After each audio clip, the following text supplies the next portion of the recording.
material science. Sorry, Chris, I totally forgot to Alright. do that. Yeah, so as I was saying, I am going to be a third-year PhD student in material science and engineering, and my advisor is Professor Aswath Rahman, and my research area is in the designing of materials, specifically nanophotonic materials using deep learning. Awesome. Thank you so much, Christopher. Let's give Christopher a big round of applause and warm SURP welcome. Thank you so much, Christopher. All right, Jean, can you introduce yourself, please? Sure. My name is Jean. I'm a PhD student in the second year mechanical aerospace engineering. I work with Professor Kunihiko Tara, and my research is basically in computational, numerical, and stability analysis of aerodynamics. And I think that's just it. Awesome. Great. Thank you so much, Jean. Let's give John a big warm welcome and round of applause. Thank you for your time.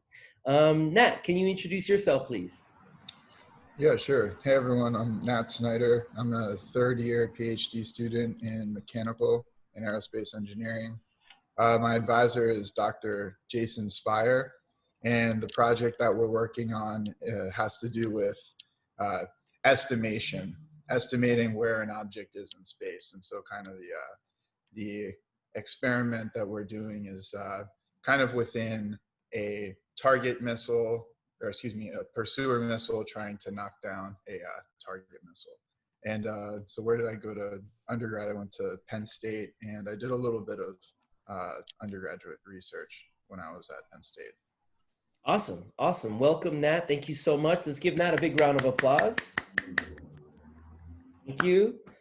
All right, cool. And last but not least is Brian. Brian, do you mind introducing yourself? Yeah, sure. Hi, guys. My name is Brian Wang. I'm a second-year PhD student in the CS department, and I have the same advisor as Vikranth, Dr. Mani Srivastava. So for the research project that I'm working on is more natural language processing over academic papers. So what we're trying to do is we're trying to learn certain privacy risks that are known in the research world.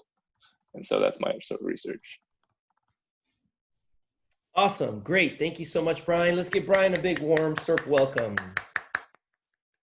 All right, cool. So the second part of the intro, gentlemen, and I just want to say I'm really happy that we have such a wide diversity of departments, of research topics, and also of years within the PhD, because there's definitely a difference between being a first or second year PhD student and being a third, fourth, or fifth year PhD student. So I think it's awesome to get a wide range of years in school, because every year of the PhD is a different process. So we'll get to that when we in some of the following questions.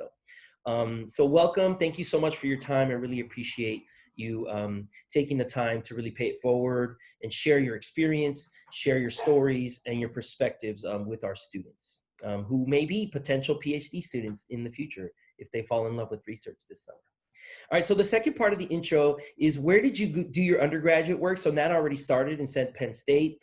Did you do undergraduate research is the first question. And then number two, did you ever do a formal summer research program like this one, where you're, maybe an REU program, or where you were paid a stipend to do research and you were expected to publish in a very short amount of time? Nat, since you already started answering, maybe you can talk a little bit about your undergraduate research and if you ever published or if you ever did a formal research program. Yeah, so I was part of the Schreier Honors College at Penn State, and so part of that was to fulfill a undergraduate thesis requirement. So I worked with a professor for a full year, and we basically, we did work with a drone doing image processing over different agricultural fields and counting things like how many blossoms or apples were on a tree, and that kind of automation of these things for medium-sized farms. I don't think I've ever done a quote summer research program when I was in undergrad, but I definitely did that. Awesome. Thank you so much, Nat. Thanks for sharing. Anybody else on the panel? Doesn't matter what order we go in. I can go next. So this is Chris speaking, and I did my undergrad at UC Irvine in mechanical and materials. I double majored, and most of my research experience was pretty much voluntary. So I reached out to a couple of professors whose research I was interested in. Over there, it was Professor Farghali Mohammed, and he did some work in metal alloy synthesis. So he put a couple of new materials inside common metallic alloys to see if he could strengthen them. And that was really the start of my research career.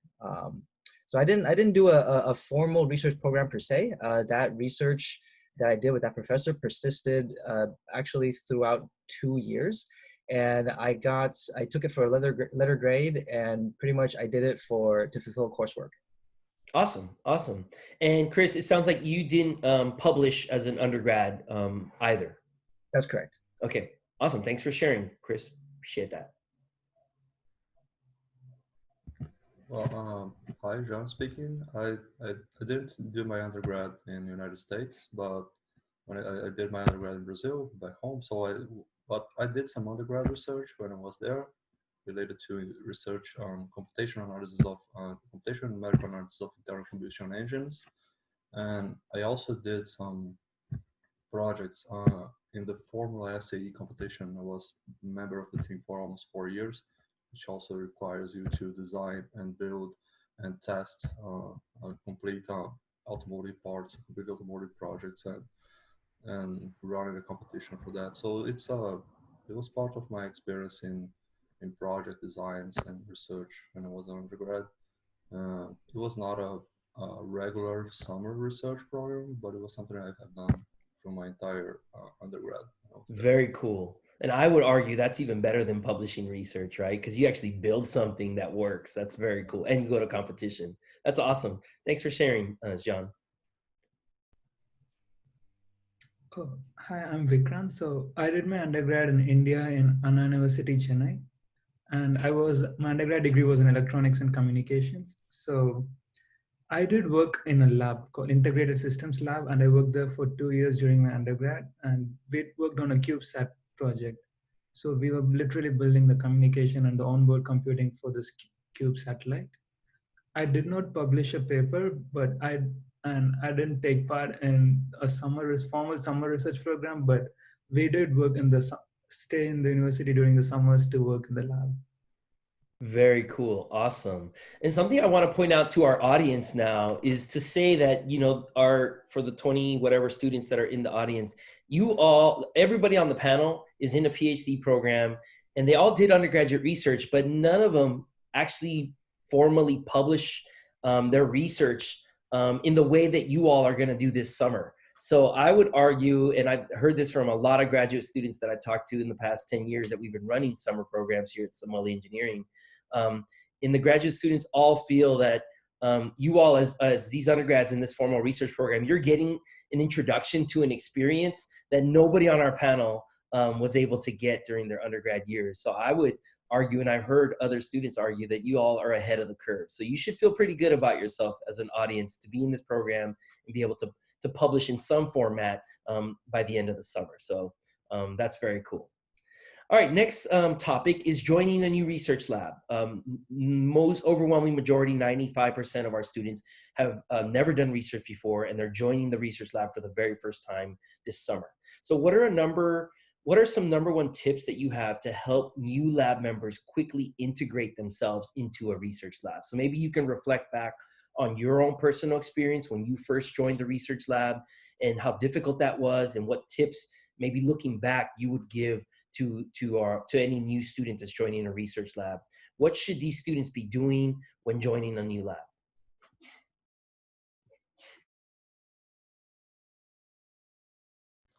Sure, I'll take this one. I'd say my number one tip is definitely try to talk to everyone, not just your advisor. I think every lab is going to be different in expectations. So it's sort of good to know not only what the expectations are, but also what each person's research about. I feel like even now, like it was very late in my first year when I was still figuring out what everyone else in the lab was sort of doing. So I think in this way, you get to know everyone better, and you also know where to get help if it's needed. And I think that's also very important.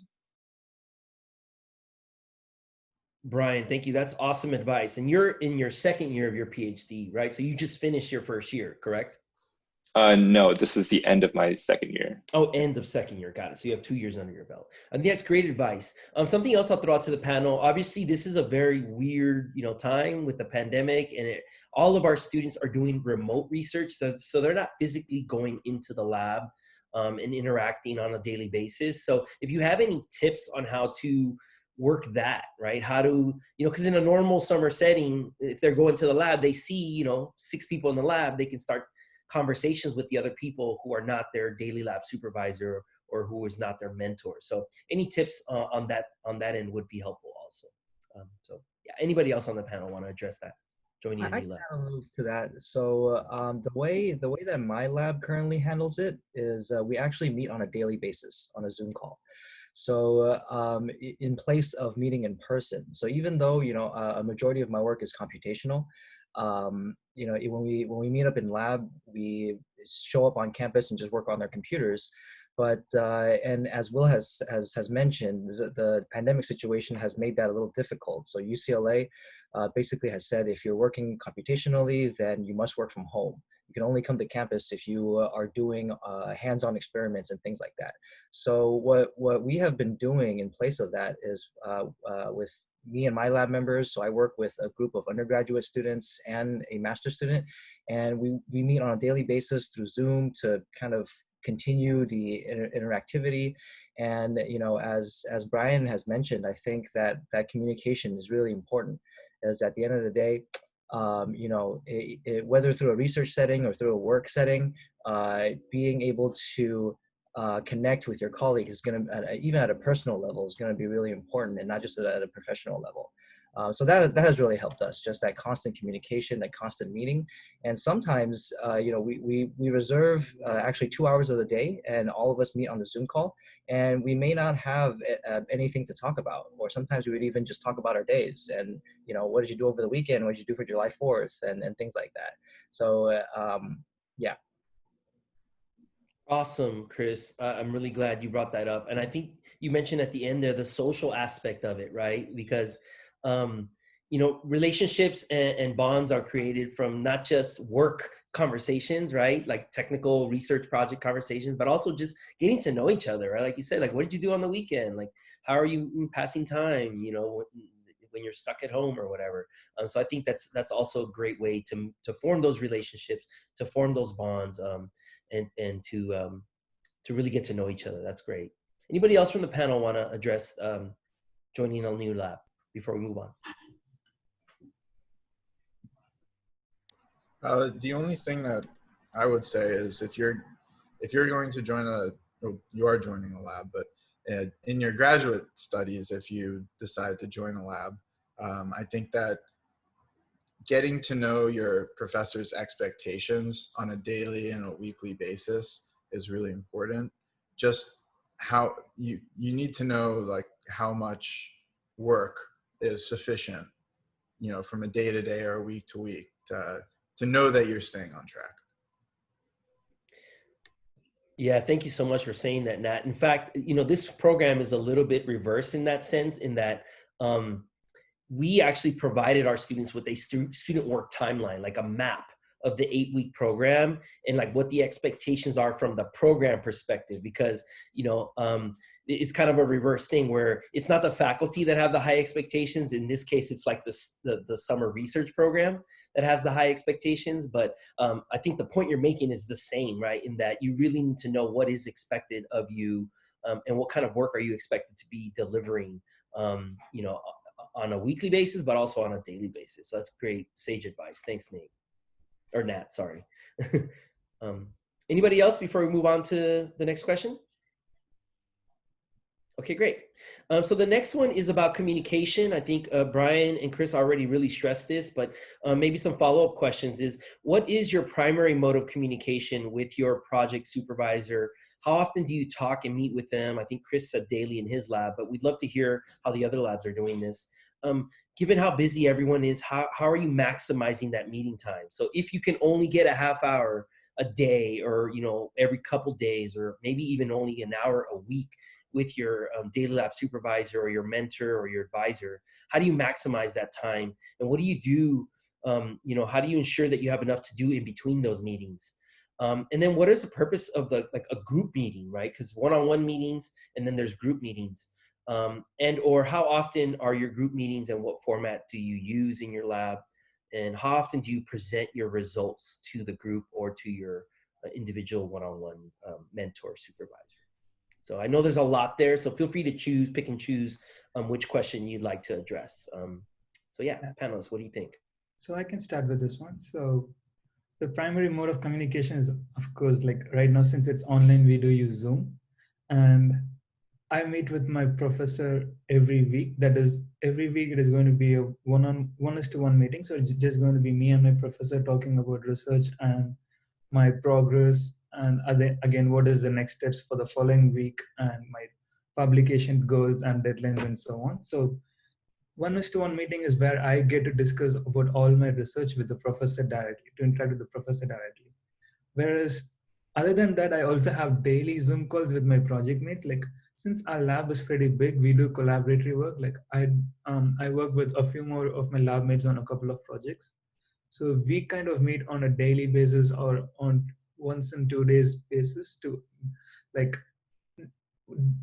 split the workload among us and discuss on where we are. Sometimes we just come together and share our screen and start working, because it's very difficult to stay motivated during this when you're working from home. So we just come online and fix a time and say, okay, we just share our screen and then start typing or go to a shared space and start working. And then we also have our group meetings. So group meetings is kind of different. That's when the whole group in our lab meets. Like our lab has around 14 students, and we all meet together on Fridays at 10 a.m. And that's when we discuss a new research paper, which has been published in a very top tier conference. So, and we try to adopt ideas or think of new ideas, get inspiration from those work, and see how we can come up with our own new like how it can be applied, those methods can be applied to our own projects and so on. So yeah, every week one of our lab mate presents a paper, and then we have a discussion on it. And I usually don't present my results to the group. It's only with the professor and within my project team. And sometimes maybe when we are publishing the paper, once we write the paper, we send out the paper to other lab mates for review. Awesome. That's a great response. And you know, I'm sure we'll hear from the rest of the panelists that every lab is different, right? Every lab has its own organizational structure and meeting frequency. So I'd love to hear how other labs are doing it. And one thing I do want to point out to the audience, and something that Vikranth really said that resonated, is during this kind of work from home pandemic, it is very hard to be motivated, right, to work. And so getting that social kind of let's all work together at the same time, even though we're not working on the same project, is really, I think, a great idea. And I really encourage our students to kind of do that. And it's almost like a social meetup, just to say, okay, let's all meet at a coffee shop and just work individually, but you're doing it online. Because it's hard to distinguish work. You know, work is usually we associate with the office, the lab, and then personal time we associate with home, right? And this is where we like to have fun and relax and hang out with friends and socialize. And it's hard to combine those two during this pandemic. So I'm glad you addressed that, Vikranth. That's awesome. Anybody else from the panel want to address communication in the research lab?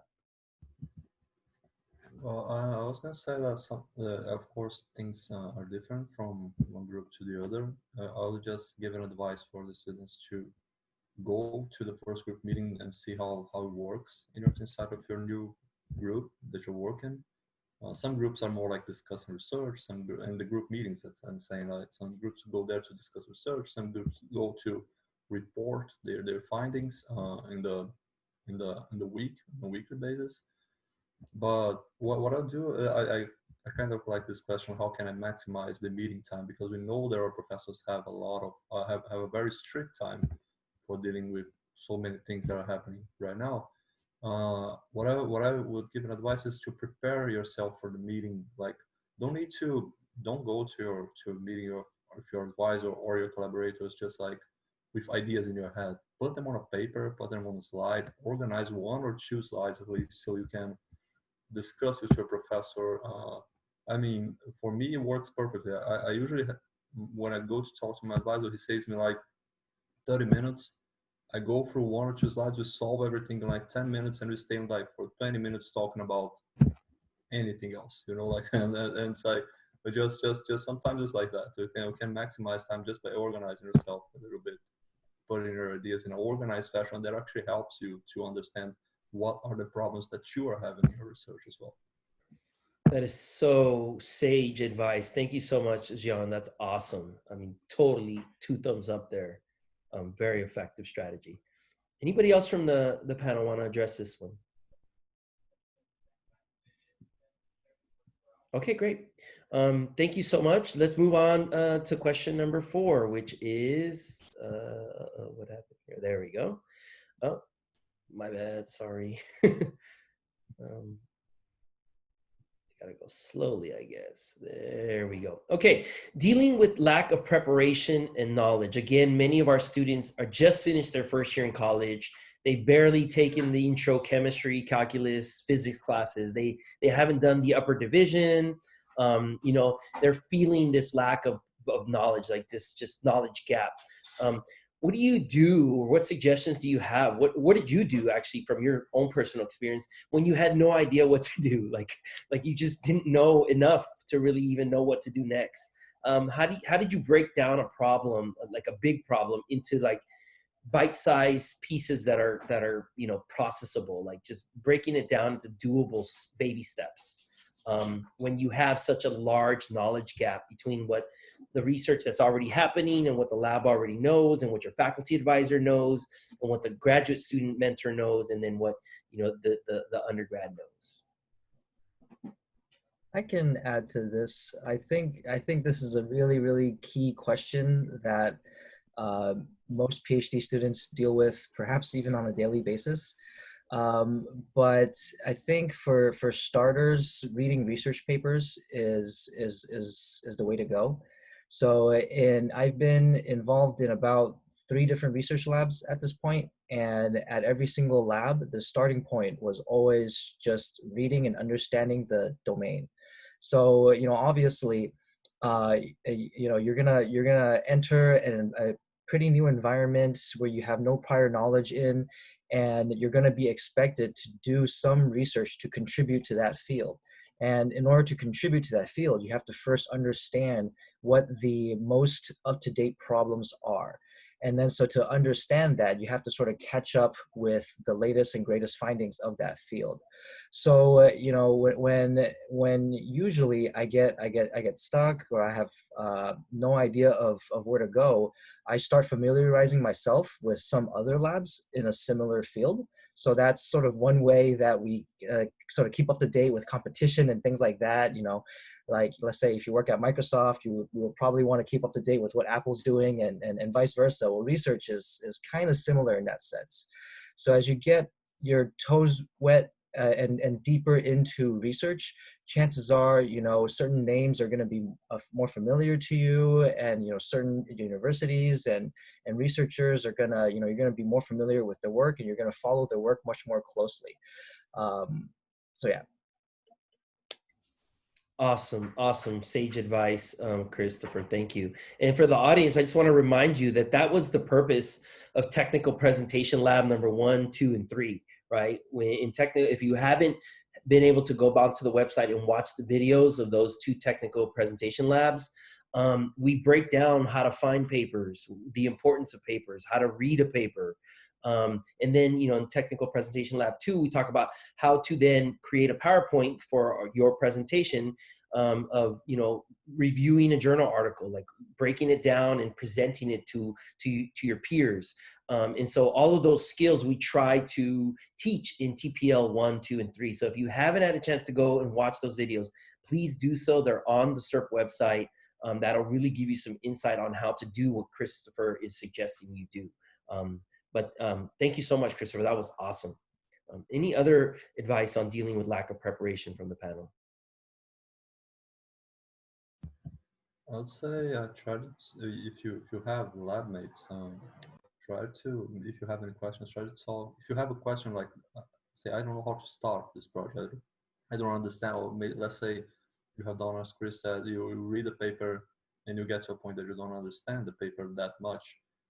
which is okay. Like, as a complete okay level for everybody. Like, just ask someone else, like on your lab, like, hey, can you understand this part? Or maybe set up a meeting so you can discuss something that you are not understanding very well.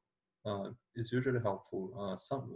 The graduate students are usually open to answer this kind of questions from undergrads, especially.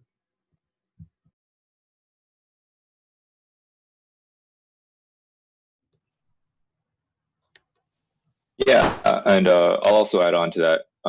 So I feel like when you're trying to figure out what you want to do, or if you have no idea what to do, either it means finding a starting point or you need to break the problem down.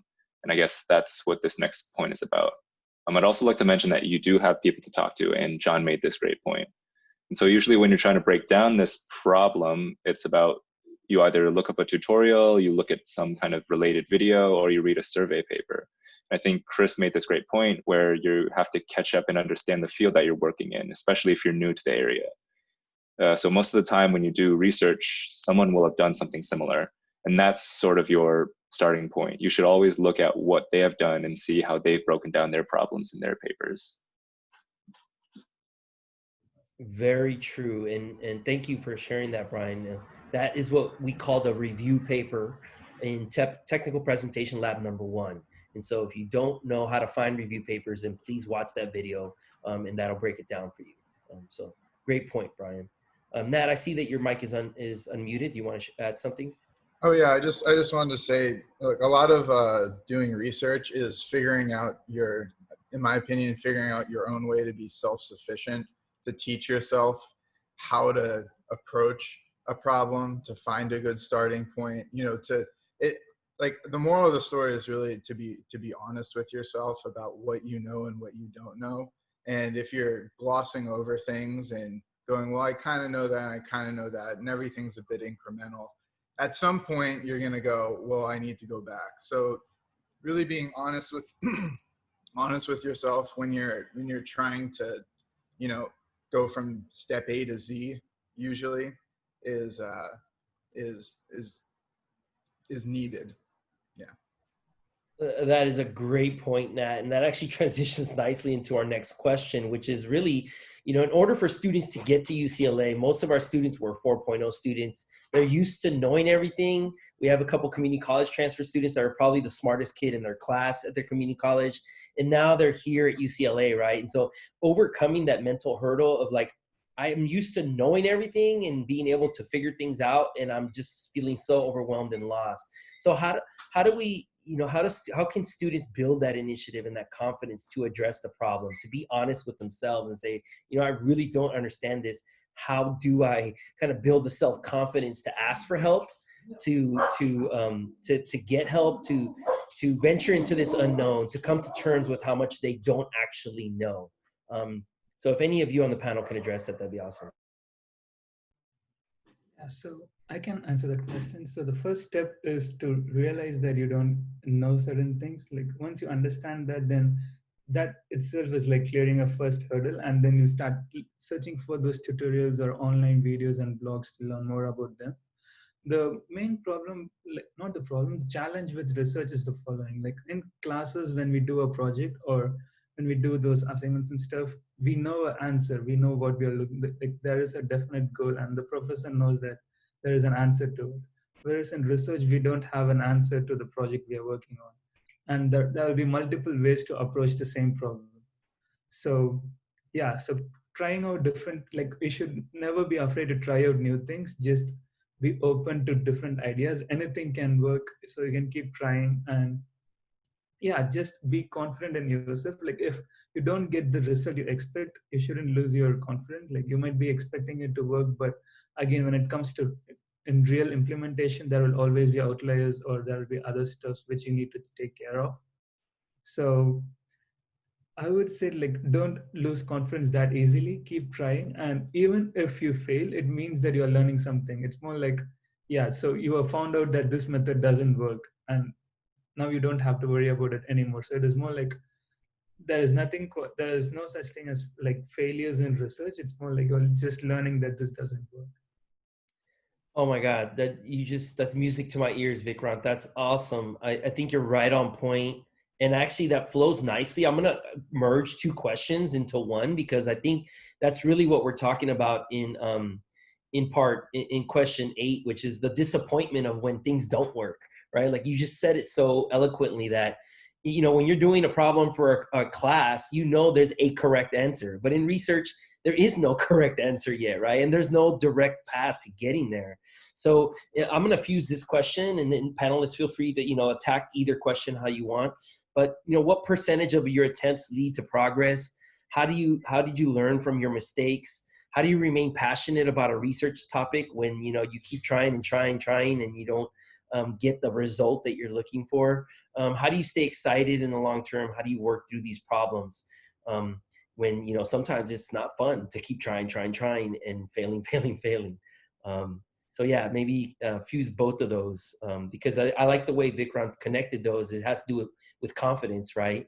And understanding that, look, there is no clear direct solution that we know of already, but there is something out there that we are going to figure out eventually. So yeah, panelists, if you could address either one of those two questions, would be great. Yeah, adding to a little bit to what Vikranth has said, you know, it's going to be very typical that things don't work out the first time around in research. So coming to terms with that, I think is going to be easy for some people and difficult for some people, as you know, as Vikranth said. You know, when it comes to research and even in industry, you know, there's not a manual that you can follow most of the times. There's not a solution manual to every single problem. You have to go out there and find the answer yourself. But I think at the same time, the beauty of that is there's not one way to solve a problem. There's, you know, a lot of different ways of solving a problem. You can get creative, and personally, I think that's where the interesting things and that's where the new things can blossom out of research, where, you know, you're trying to solve a problem in a way that nobody has before, and that can in turn manifest itself as a research paper or something like that. So yeah, I mean, but going back to the question, I think from my personal experience, probably at least 50% of my attempts don't lead to any progress. But at the same time, you know, what is progress? You know, is progress something that you've learned and, you know, something that you learn out of failure, or is progress, you know, something tangible that you see come out of it? And I think, you know, even out of failures, you know, you can definitely learn a lot. And in that sense, I think even that can be considered as progress, because you know, thinking back to my project experience, you know, we would come up with an idea, and then we would have an intuition of whether or not it would work, but only an intuition. But it's only when you know, do the actual work do you find out, you know, instances where it works and instances where it doesn't work. And then in the instances that it does work, you can sort of focus on that and progress. Whereas, you know, if you didn't fail, then you wouldn't know, you know, the instances where it doesn't work and failure points to avoid and things like that. So, you know, I would also argue that, you know, although you deal with a certain degree of disappointment when things fail, I think, you know, one way of thinking about it is, well, hey, you know, perhaps we learned something, and from that we can take a step forward or something along those lines. Wonderful, Christopher. I think you just encapsulated the mindset approach of like a really good researcher, right? It's almost like, hey, sometimes it's a process of elimination, and at least we've eliminated that possibility and we've learned from it, and now we can attack the problem from a different perspective. That's great. Thanks for sharing, Christopher. Any other panelists want to address either question 5 or 8? I'll just say that fail. We all like have been addressed by Chris and Vikram very well, but don't take the fail in research as a personal fail. Like failure in research, I think that seeing that things don't work sometimes is very important, not only for yourself but maybe for the entire community. Like I had a master's when I was in Brazil too, and my master's advisor used to tell me that his most cited paper is actually a paper that shows that something is not working, because everybody goes to that paper to say, yeah, that thing doesn't work, so we're not doing that. So and this is something that sometimes is needed to, even in our field, like the amount of things that we know that work is very small, but the amount of things that we know that don't work is also very small. Like we need to test a lot of things to see that things are not working, and knowing that something doesn't work is important for every field that we work in engineering, computer science as well. Excellent points, Jean. All right, any other final points to make on question 5 or 8?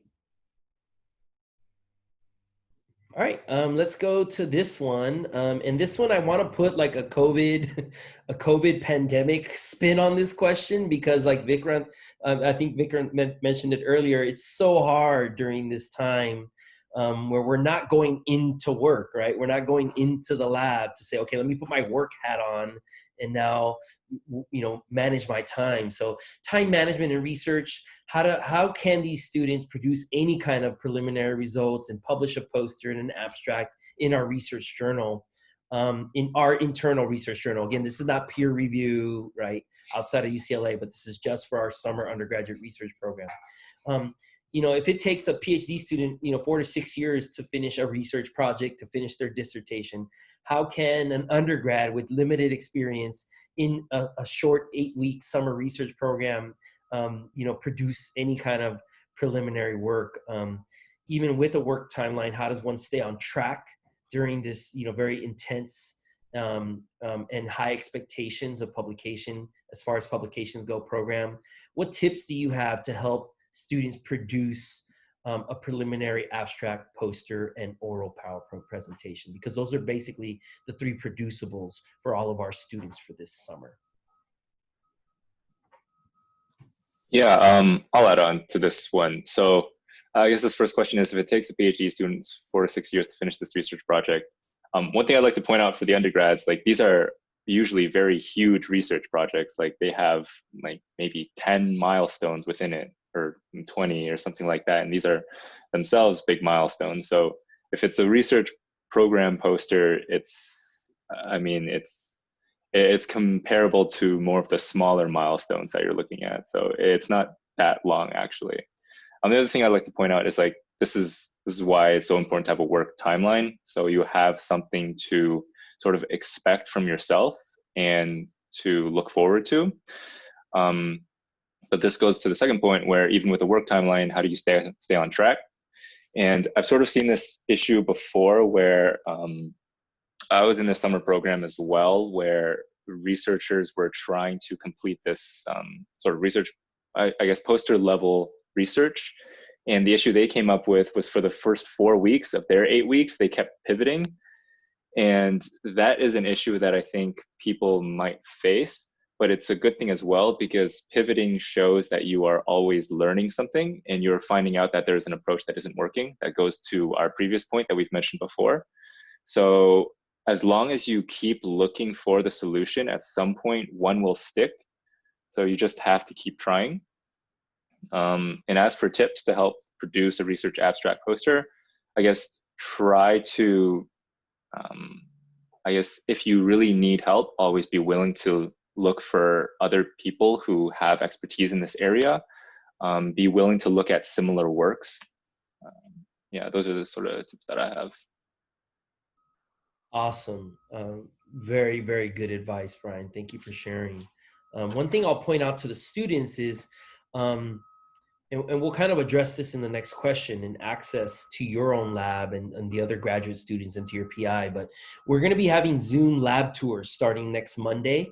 And this is an opportunity, like Brian said, for you to learn what other labs are doing. And I think Chris may have mentioned this earlier. There's like a competitive competition, right? Like a positive, way of like knowing what other labs are doing and seeing where the expertise is, and being able to take that knowledge and say, how can I apply that expertise outside of my lab to my actual project, and be able to get help outside of just your research lab and being able to see what other labs are working on, and what other approaches other people are taking to maybe a similar research area or topic.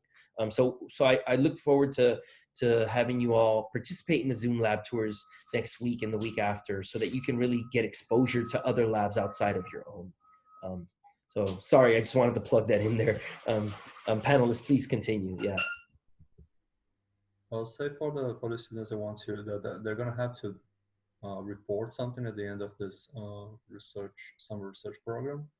Well, my tip would be to keep on documenting what you're doing, right? So you can have a storyline of what you're doing, and as keep planning. Like I used to say, like I don't know, I used to say that to plan something, the plan is not important, but to plan something is very important. Always keep on planning what you're doing.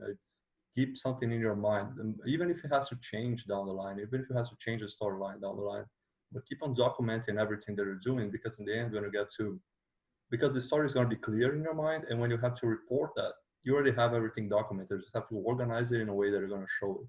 So that's my tip for you guys, that you're going to have this very short timeline to report something that you have done.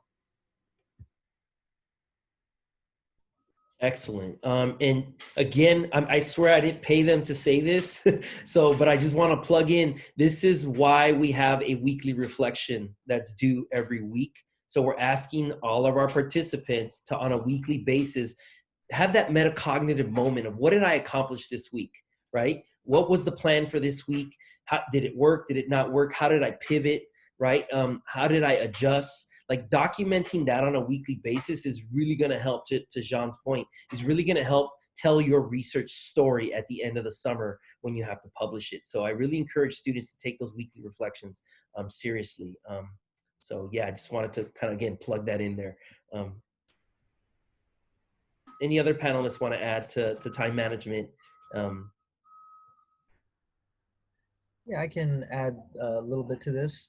So last summer, actually, I had the fortunate experience of hosting a SURP mentee, and 7.5 weeks is gonna fly by, and it's gonna go by extremely fast. And one thing that helped us was we had weekly meetings, just to just between myself and his name was Gustavo.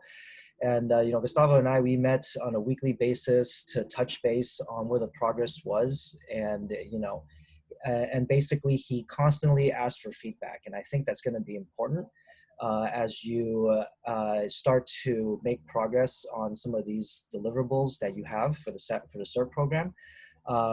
Because and again, this has been stated again and again, but in your research labs, there's going to be a plethora of knowledge that you can leverage. So do whatever you can to take advantage of that. So don't hold yourself up in your own circle, and work by yourself. When you get the chance, interact as much as possible, because a lot of these people have years of experience that you can benefit from.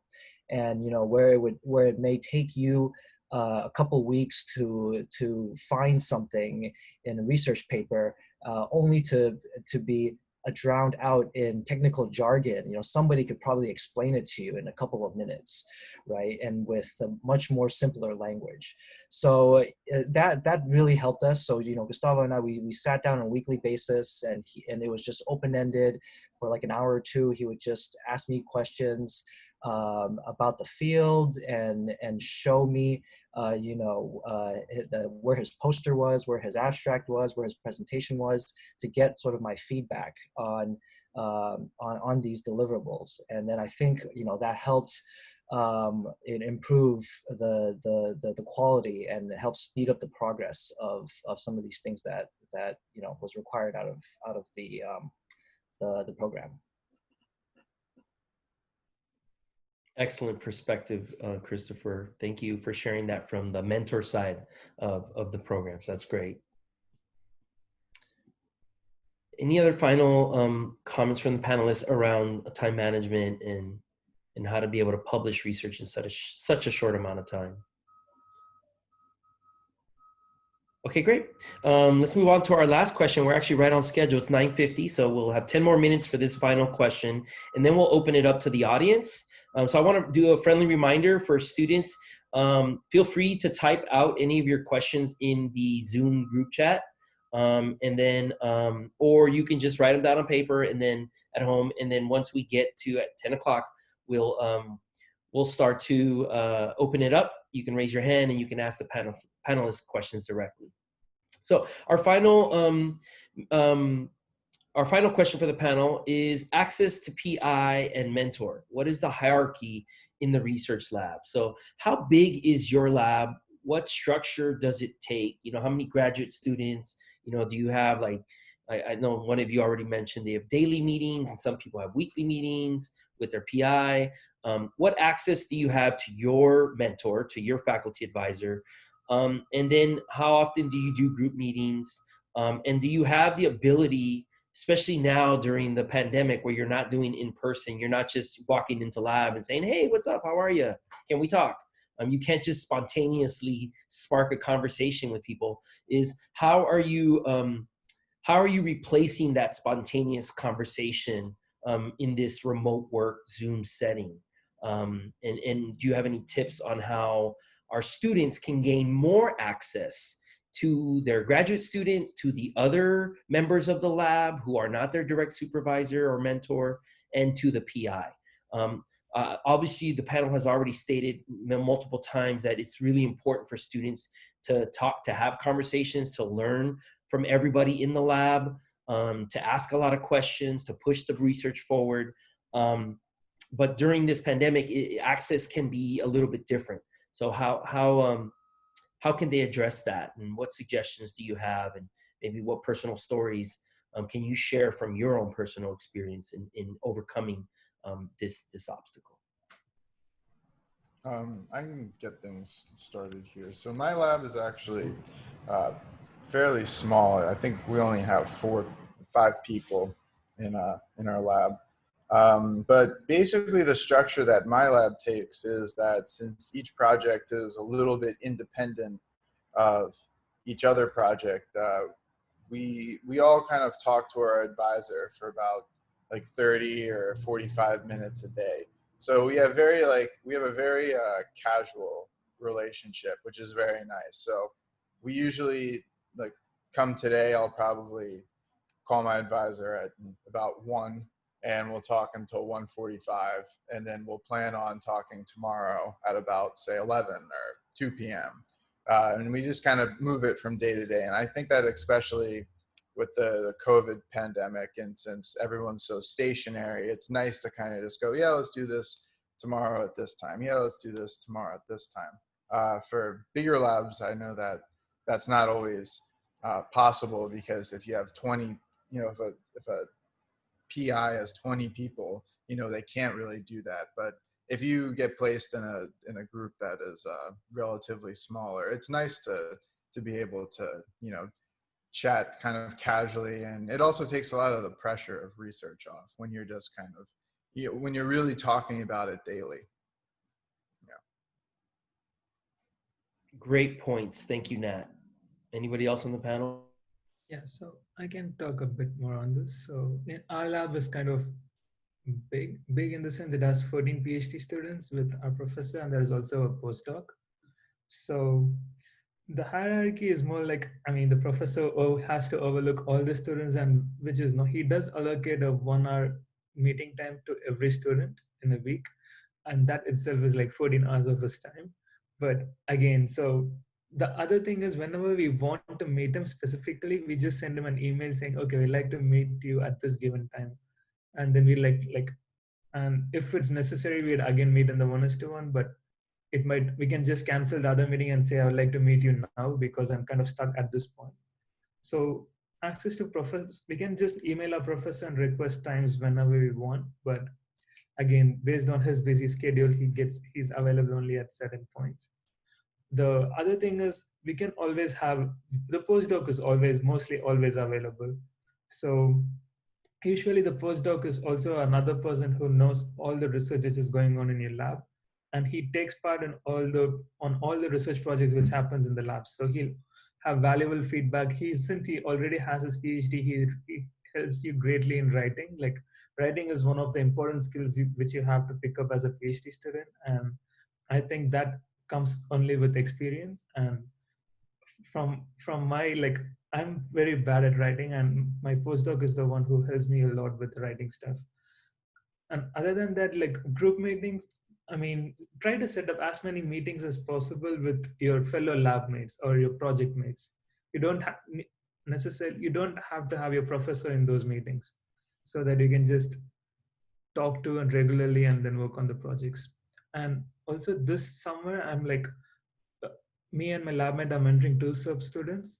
So at first we were having fixed meeting times, but now they reach us, they just send us emails saying, okay, we'd like to meet you so and so, you're stuck at this point. So we schedule impromptu meetings, and that has been working really well. Very cool. Anybody else from the panel want to address access? I can address this a little bit. My lab is probably more similar to Nat's lab in that it's a smaller lab, and we have 4 PhD students, 1 postdoc, and about 7 to 8 undergrad students. So as far as a hierarchy goes, each PhD student is responsible for their own project essentially, and then on a weekly basis, the PhD student will meet one-on-one with the professor to talk about research updates, where they're stuck, where to move forward, and etc. So I suppose the precise hierarchy is the undergrads will typically be doing a lot of work for the PhD students to help the PhD students move forward with their projects, and then the PhD students would report directly to the PI. Thank you, Christopher. All right. That was awesome. So thank you, panelists, for answering my kind of pre-formatted questions. What I want to do now is actually open it up to the audience. I saw an awesome starting question in the chat, so I actually want to call on, I think it was Greg. Yeah, Greg Clark. If you could unmute your mic. And don't forget, students, when you ask your question, to introduce yourselves so that the panelists know a little bit about who you are and what lab you work in. So Greg, if you can unmute your mic, introduce yourself, and you can start us off and ask your question too. And again, the questions can be directed to one specific panelist or to all the panelists. Totally up to you. Hello, I'm Greg Clark. I'm a third-year transfer student at UCLA. I'm starting in the fall as a computer science major, and I'm working in Chen's lab under my PhD student, Amir Omanfar. And we're working on a gadget called Camiot, which is like a wrist-worn device that you can control smart devices using finger gestures. And my question is, this is for all the panelists, what inspired you guys to start research, and how did you know that you wanted to pursue a career in research?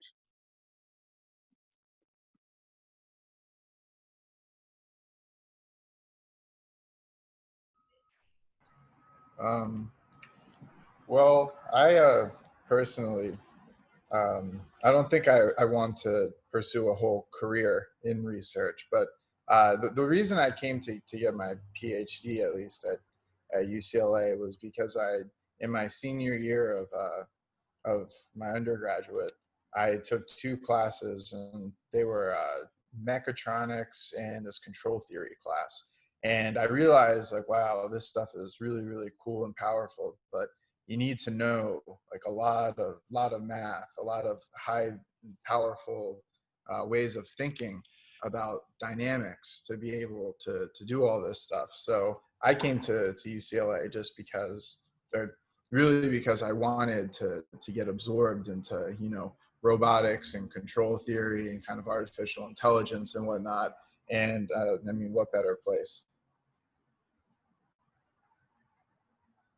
Yeah, I can add on to that as well. So, right, once you start entering I was motivated to do research after my undergrad, once I joined my lab in undergrad. And that's when I realized, doing research in a lab is completely different from lab works, which is related to a course. And yeah, when you work in a research lab, you become more like a problem solver. Like there are multiple problems, and then you need to find answers and tackle them. So that was more interesting. And even when I talk to my undergrad friends now, like those who went to a job after their bachelor's or even master's, they, like in their industry, the work they are given is, they are given a work, like they have to do that, like type this code, type that, like they're given some advice. Whereas when you are a PhD or when you become a researcher, they give you a problem and then you come up with your own solution, which gives you more independent, like which gives you more freedom and independence. Like, and when you solve it, you get a sense of accomplishment as well. So I think that's more interesting in my opinion. Yeah. Awesome. Oh, go ahead. Oh, sorry. No, Go please. for it. Okay. Yeah. So adding on to Vikranth's point, I think that's great, because most of the problems that you'll face, at least in my experience when I was in industry, is that these are very technical-ish problems. They're not. I feel like they're not as abstract, and thus they sort of have that less importance. So in academic research, you'll usually face problems that are very novel and they impact society in some way. For example, Greg, I think you mentioned your project sounds very cool, and I think there's definitely some serious ramifications for it. But in industry, I came to want to do research because I didn't want the biggest problems I ever faced to be, why can't I install this Python package, or why can't I get this code to run, right? So these are different framings of problems that are different in industry and research.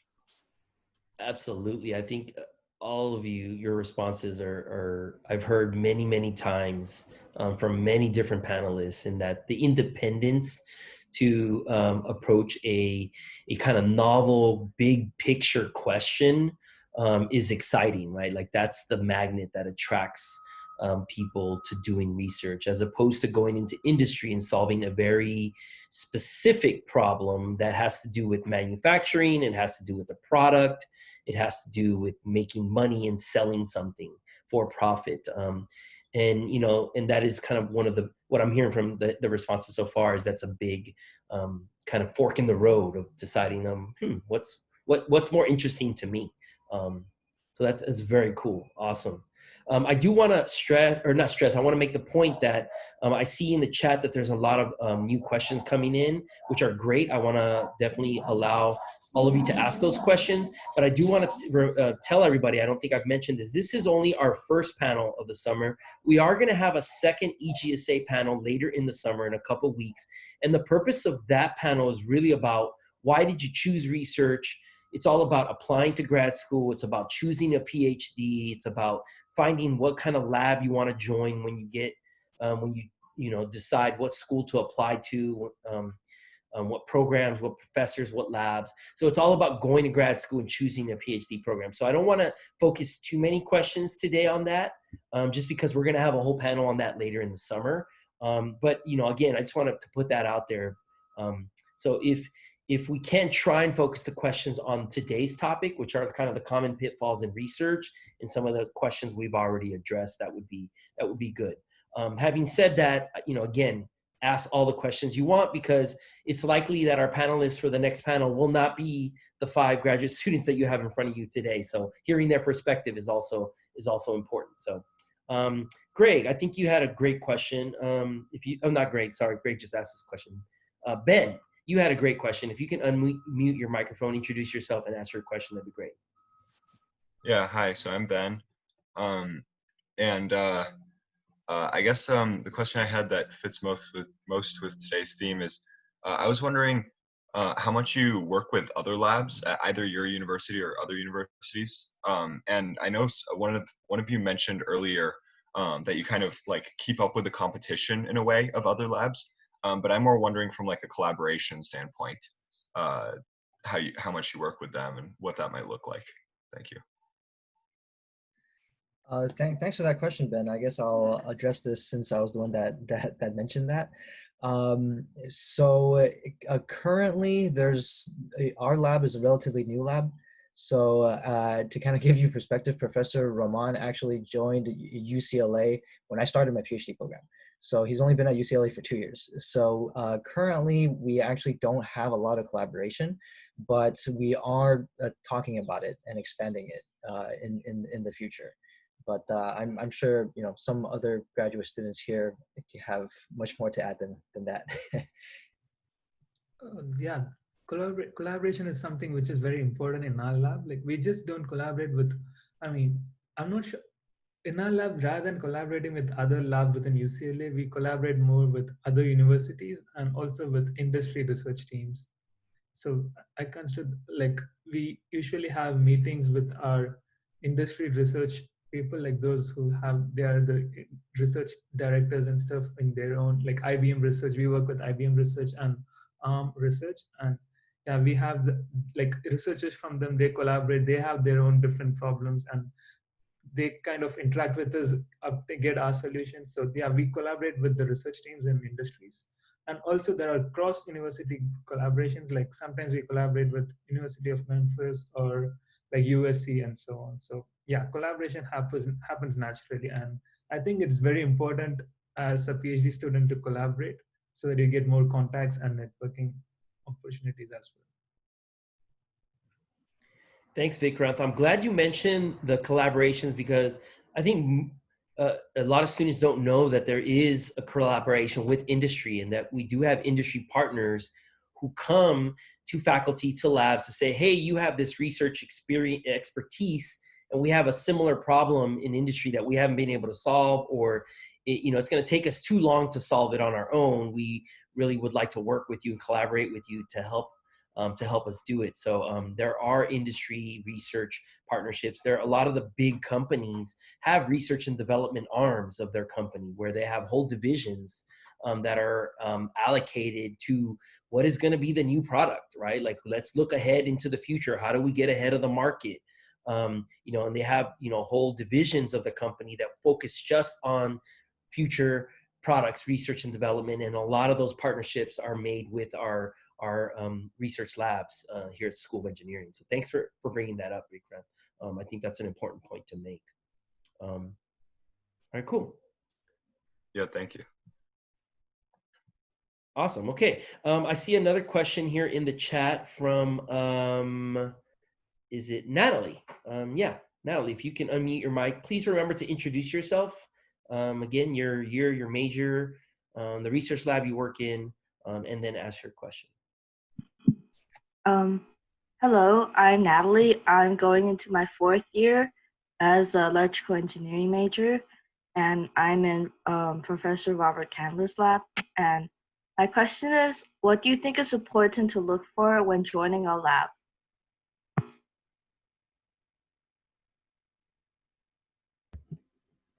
think I can comment on that. Well, as you come to start your research experience, what I would say that's the most important thing is for you to maybe take a look and see what are the fields that are being covered, what are the studies being done in your lab, so you can understand that, and maybe see if something in that actually attracts your attention more. Like, see what's the field that you're actually more interested inside of the lab.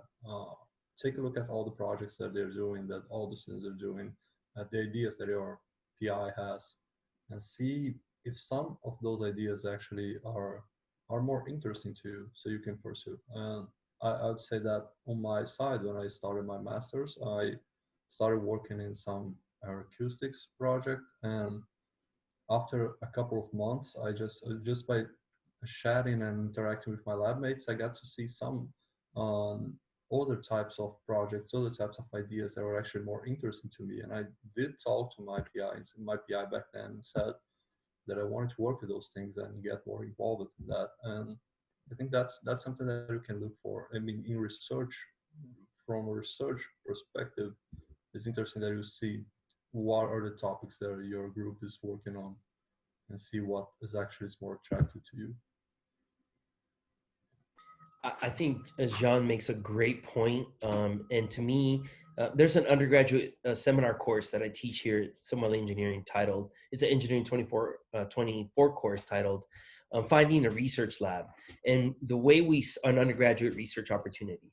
And the way we start that course is exactly how Jean mentioned it, is what is a matching game to your personal interest? Like what sounds cool to you? Like what projects, you learn about what the research lab is doing, what projects, what PhD dissertation projects are available, and then what sounds cool. And like Jean said, you try it, and then all of a sudden that opens your world to a new research area, and you pivot to that if that sounds more interesting. So it's not like you have to choose a major and get stuck there, right? Like research there's a lot of branches of research, and really it's about your own personal matching experience, like what your own personal interests are, and how the research matches that. And I think Jean makes a great point. I wonder if any other panelists have anything to add to Natalie's question. Yeah, and I think in the interest side, the interest part aside, I think another thing to look for is obviously, what work they've done, what publications they've come out with. I think that is also an indication of the direction of the research, and what the potential for that research is in terms of where it can go in the long term. So I think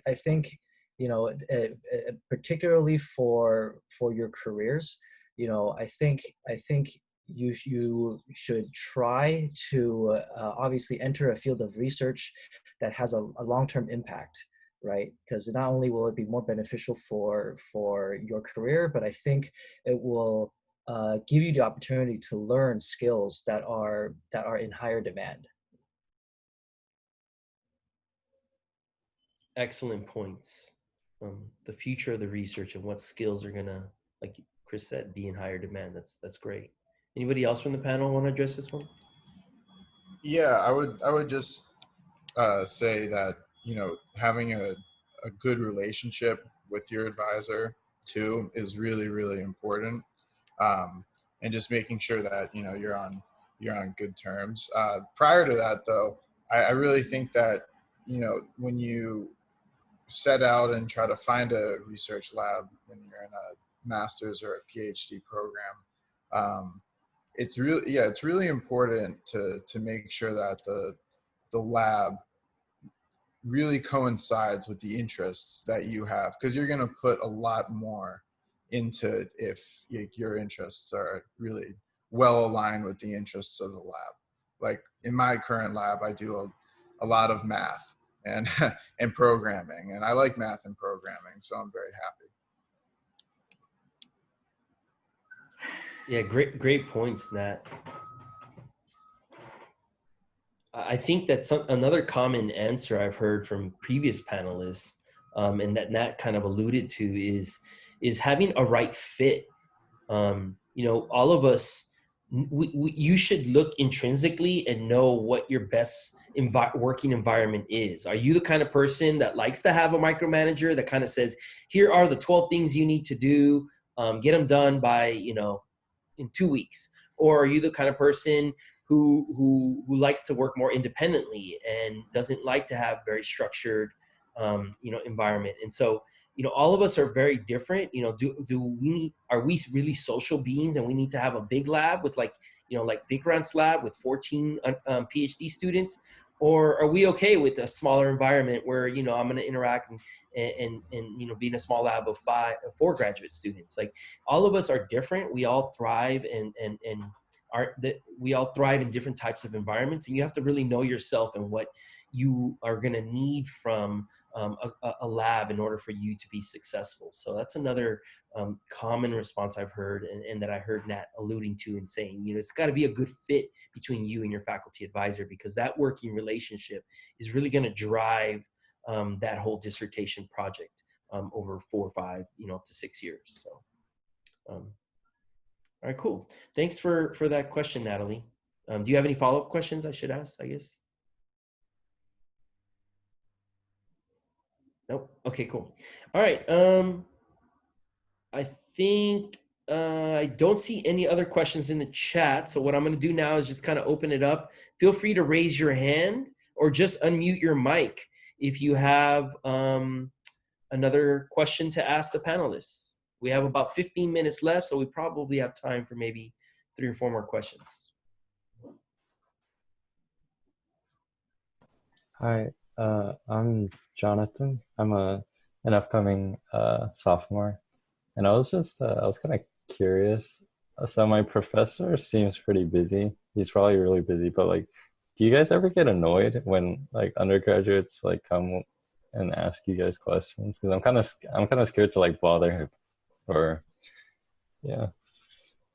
Thank you, Jonathan, for asking that that brave question, because it is the #1 thing I hear from undergrads is like, I don't want to annoy them. I don't want to feel like I'm pestering them. Like I don't know anything. Like I want to appear like I know what I'm doing, and me asking them for help every half hour or every day, can be overwhelming. They feel like it can be overwhelming to the lab. So I'd love to hear from the grad students your perspective on this question. Great question, Jonathan. I can answer that. I mean, when I would join the lab, I was pretty scared to keep emailing my professor as well, like, because since they are very busy, especially when it's a large lab, they're usually very busy and they don't respond to your emails. And sometimes you'll see that after your email goes, you wouldn't have got a reply, but later a professor would send a reply to the entire lab and you'll be like, wait, so has he read my email or not? So you'll be like, yeah, has he just ignored my email? Like there will be questions of that sort, but later after some time, when professor usually like is free, when he goes for his emails again, he would respond to it again. Or sometimes if it gets lost, then you can just send him a reminder, maybe give him like a time for 1 day, like 24 hours is fine. And you can again email him again to see if he's just asking, just saying it's a reminder, like, or I still need help, I'm stuck with it. And if you can't reach your professor, the best way is to find your PhD mentor and email them, like catch hold of them, and they will most likely be available always to help you out. Like even they'll be busy as well. They don't check the emails often too, but I'm pretty sure they'll respond within 24 hours and they'll try to help you as immediately as possible. So yeah, feel free to email the PhD students or other people, because they know like what you're going through. Like they understand that it is difficult, like you might feel this way. So yeah, rather than reaching out to your professor directly, it might be better to reach out to your mentor first. Thanks, Vikranth. Anybody else want to add to that from the panel? I would just add that, if you think to yourself that you can figure out your question with a few more hours of grunt work, then it might not be worth sending that email. But if you've tried all your options, you're completely spent, and this is the only path forwards you have deduced, then yeah, that sending that email is definitely a very good call. But it's not easy to always ask for help. But yeah, trying to be as self-sufficient as possible is good. But yeah, when you realize that really there's no path forwards except talking to someone or talking to my advisor, then yeah, but that's why they're there, for those reasons. I love that response, Nat. I have to add, piggyback on what you just said, and that is definitely the best advice that I try to give students is, if you're stuck, like that says, you cannot progress, you can't move the project forward because you've exhausted everything you possibly could to fill that knowledge gap, to fill that void, and you're literally stuck. You cannot move forward without getting this help. That is the cost benefit analysis that you have to make. And then the best way to justify, right, or to feel justified in bothering or asking your graduate student, your faculty advisor for that help is to start by saying, here's the question I had, here's all the stuff I did. This is all the grunt work, like Nat said. Like I tried this, I went here, I read this, I did that. Like, and you have a laundry list of all the things that you tried to do on your own. That is evidence that you've done as much grunt work that you could do within your capacity. And now you're at like you're at that stuck point where you have to ask for help. And then you have very tailored questions. It's not just like, hey, I don't know what to do, help me, right? That's not that's not going to be a good conversation. It's more like, I've done all this stuff. Here are my very specific questions that I have. Can you please help me answer these? And that's where Nat says, you know, the grad student can help you and quickly get you going. And that's the catalyst you need to move the project forward. I would add to that, like, don't, as long as you have this, as William has said, pointed very, very clearly, like, as long as you have tried many things and you have seen this is not working and you have shown that it's not working, it's okay to cry for help. And I'm going to give you an example of that. I have a collaboration with another university with a very knowledgeable group in our field with a very established professor. And this professor is very established, like 20 years of research experience in his area. Everybody knows him. He really made a slide into our group, into our project meeting, and say, guys, this is a cry for help. I tried all of this and I still don't know why it's not working. So you see, for a very knowledgeable guy, it's still okay to say, I tried, it did not work. Please help me. So it's okay for you guys to ask for this too. Just give it a try hard, try to understand. If you're stuck, cry for help. It's not a problem. Thank you so much, Jean, for saying that, because I think many of the students, they want to make a good impression. They're trying to do good work. They want to work hard, and they want to try maybe potentially get a letter of recommendation or a reference letter at the end of the summer. And they don't want to appear like they're not smart, right? Or like they can't do it, like they're incompetent. And so I love that you said that, Jean, because it's true. Sometimes when we've exhausted everything we could do, we need to ask for help. And I think that that's the cost-benefit analysis, Jonathan, that I think all of our students have to do on their own is, do I feel like I've done everything I possibly could to answer this, and now I can't, I need that cry for help. So thank you, John, for bringing that up. That's awesome. All right, thank you, guys. All right, I don't see any other questions in the chat, so I'll just wait for people to unmute their mic. Go ahead.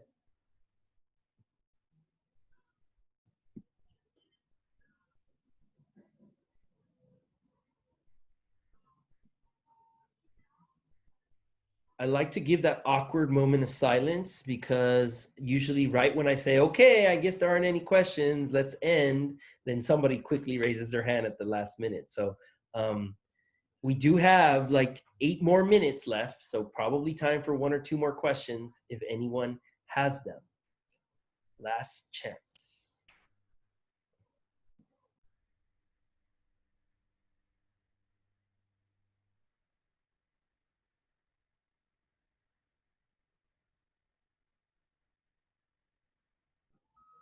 All right, well, it sounds then, after that awkward moment of silence, that we are done here. I just want to say to all 5 of our panelists, Vikranth, Jean, Nat, Chris, Christopher, and oh my God, I'm missing somebody. Brian, thank you. Thank you so much for your time, for your advice, for your sharing your story, for paying it forward. I think that your words of wisdom are really going to help our students to have a much more fulfilling experience this summer, and help them really to push their own research and their own projects forward. So I really, really, really say thank you for your time, and we really appreciate it. For students, can we please all unmute your mics and give our panelists a big, big round of applause, and thank you for doing an awesome job.